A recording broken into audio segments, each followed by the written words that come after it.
অভিনন্দন প্রতিদিনের বাংলাদেশ।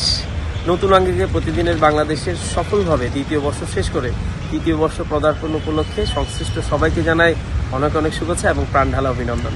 আমি একজন নাট্যকর্মী এবং আপনারা সবাই আমাকে চেনেন আশা করি, এবং প্রতিদিনের বাংলাদেশ থেকে যেভাবে আমাদের প্রত্যাশা ছিল সেই প্রাপ্তিটুকু আমরা পাচ্ছি।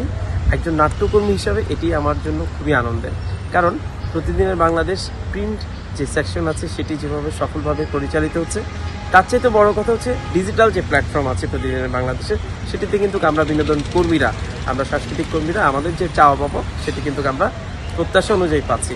আমি বিশ্বাস করি প্রতিদিনের বাংলাদেশ আগামীতে তার যেই অগ্রযাত্রা সেটি আরও ত্বরান্বিত হবে, আরও বেগবান হবে, আরও মসৃণ এবং সুন্দর চমৎকার হবে, এবং আমরা যারা নাট্যকর্মী সাংস্কৃতিক কর্মী আছি আমাদেরকে নিয়ে আরও বেশি বেশি করে ভালোবাসার প্রচারণা চলবে, এবং আমরাও চাই ভালোবেসে প্রতিদিনের বাংলাদেশের সাথে সবসময় থাকবে। প্রতিদিনের বাংলাদেশের অগ্রযাত্রায় একজন নাট্যকর্মী হিসেবে আমি সফলতা কামনা করি, এবং সেই সাথে যদি প্রতিদিনের বাংলাদেশ এই অগ্রযাত্রা যেভাবে চলছে সেটি যদি চলতে থাকে, নিশ্চয়ই একদিন বাংলাদেশ কেন বিশ্বে বাংলা ভাষাভাষী যতগুলো পত্রিকা আছে, যতগুলো নিউজ কাভারেজের যে মাধ্যমগুলো আছে সব কিছুকে ছাড়িয়ে যাবে। প্রতিদিনের বাংলাদেশের জন্য অনেক অনেক শুভকামনা, এবং আবারও সবাইকে জানাই প্রাণঢালা অভিনন্দন। প্রতিদিনের বাংলাদেশ এগিয়ে চলো।